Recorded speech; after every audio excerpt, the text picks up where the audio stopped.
Good morning, students. Today's our topic is micelles of surface chemistry. Surfactant molecules in an aqueous solution at concentration above CMC are aggregate to form fairly large sized structure is referred as micelles. Micelles क्या होता है, जब हमारे aqueous solution में surfactant molecules आपस में combine कर above the CMC value वो एक फॉर्म बनाते हैं, एग्रीगेट करके एक बहुत ही बड़ा साइज एक स्ट्रक्चर बनाते हैं, लार्ज साइज स्ट्रक्चर बनाते हैं, जिसको हम क्या बोलते हैं, micelles. In other words, molecular aggregates that are formed above CMC are known as micelles. Micelles हम क्या कहते हैं, माइसल्स जनरली हम कहते हैं जब हमारे सर्फेक्टेंट मॉलिक्यूल्स किसी भी एक्वस सोल्यूशन की फेज के ऊपर एक बड़ा सा लार्ज साइज मॉलिक्यूल स्ट्रक्चर बना लेते हैं, तो उसको क्या बोलते हैं, माइसल. इसमें एक वर्ड है हमारा CMC. CMC क्या होता है, CMC होती है critical micelle concentration. Critical micelle concentration वो कंसंट्रेशन होती है जिस कंसंट्रेशन पे हमारे माइसल्स बनना स्टार्ट होते हैं. ठीक है. A number of physical properties of surfactants are plotted with the log of concentration or function of concentration show a break change in the properties at critical micelle concentration.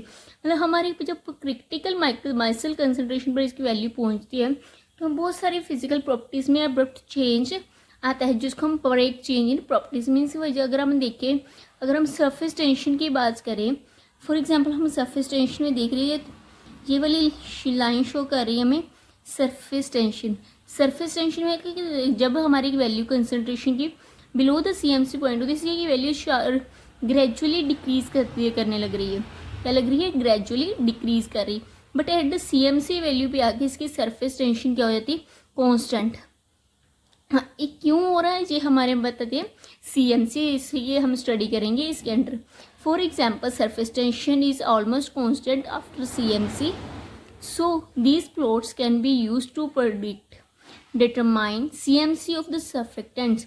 These properties are surface tension, conductivity, viscosity, solubilization of and soluble dye, light scattering, etc.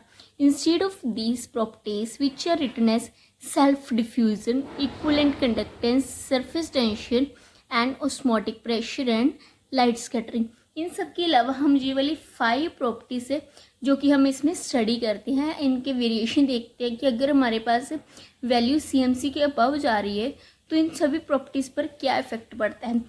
ठीक है. सबसे पहले हम देखते हैं Gibbs adsorption equation है जो क्या है हमारे पास S2 = D gamma minus of D gamma और D mu2. इसमें हम कैलकुलेट करते हैं the amount of surfactant absorbed d mu u2 below CMC1 at water और एयर इंटरफेस. हम देखो अगर सोल्यूशन है हमारे पास कोई भी, उसमें नीचे एक वाटर होगा, H2O सोल्यूशन होगा, और ऊपर क्या होगी हमारे पास एयर होती है. ठीक है. सो ये वाली क्लियर है. इसमें हमारे पास क्या बनता है, इंटरफेस. इसी सरफेस के मॉलिक्यूल पे हमारी क्या फॉर्मेशन होने लग रही है, माइसल्स फॉर्मेशन.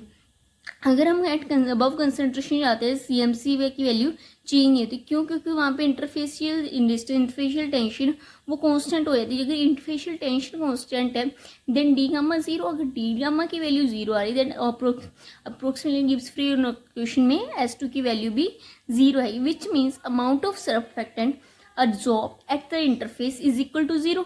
मतलब जो सर्फेक्टेंट्स अब्सॉर्ब हो रहे हैं वो क्या 0 है. बट ऐसा पॉसिबल नहीं है. अगर हम कंसिडर करते हैं डी म्यू नोट 2 = 0, अगर हम कहते हैं कि उन दोनों का chemical potential of the monomers constant रह रहा है, बट हमें पता है केमिकल पोटेंशियल की वैल्यू इंक्रीज कर रही है. जैसे सल्यूट इंक्रीज कर रहे हैं, केमिकल पोटेंशियल इंक्रीज कर रहे हैं, इट मीन सर्फेक्टेंट्स इसमें क्या होने चाहिए. अगर ऐसा होता है तो सर्फेक्टेंट क्या होना चाहिए, सरफेस इनएक्टिव्स, जिसकी वजह से कि पार्टिकल्स क्या कर सकते हैं, एग्रीगेट कर सकते हैं.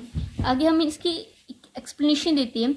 इसमें सबसे पहले तो सेल्फ डिफ्यूजन में देखते हैं कि वो मॉलिक्यूल्स या सरफेस पे ऊपर आप माइसल्स बनाते हो आपस में कितने अच्छे से डिफ्यूज हो रहे हैं. जैसे it gets lower after CMC aggregates are quite big in size, therefore diffusion slows down.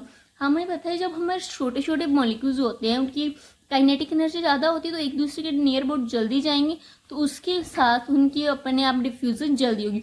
Her micelles में हम देखते हैं कि उनका size size of the particles is considerably increase. इस जगह माइसल का साइज ऑफ पार्टिकल इंक्रीज हो रहा है, साइज ऑफ मॉलिक्यूल इंक्रीज हो रहा है, दैट मीन्स उसकी डिफ्यूजन भी क्या होगी, स्लो डाउन। नेक्स्ट प्रॉपर्टी हमारे पास इक्विवेलेंट कंडक्टेंस। इक्विवेलेंट कंडक्टेंस क्या होती है कि वो कितनी कंडक्टिविटी पास हो रही है, मतलब उनमें से कितना करंट पास हो रहा है, जनरली हम कह सकते हैं। Equivalence conductivity of the soap decrease below CMC। जैसी हमारी वैल्यू CMC से कम आती है, इक्विवेलेंट कंडक्टेंस की वैल्यू क्या है, डिक्रीज हो रही है। देख सकती हैं आप ग्राफ, तो डिक्रीज हो रही है, और उसके बाद CMC की वैल्यू के बिलो इसकी वैल्यू क्या हो रही है, डिक्रीज हो रही है। ठीक है, as CMC semi similar manner as in the case of normal electrolyte but differ CMC। Aggregates are quite big in size. इनका साइज क्या होता है, थोड़ा सा ज़्यादा होता है, जो इतने ज़्यादा कंडक्टिविटी नहीं दे पाते। This may be due to the counter ion binding, मतलब हमें पता है कि इसमें हमारे पास एक काउंटर आयन बाइंडिंग होता है, उसकी वजह से भी उससे तो डिफ्यूजन कोफिशिएंट ऑफ माइसल्स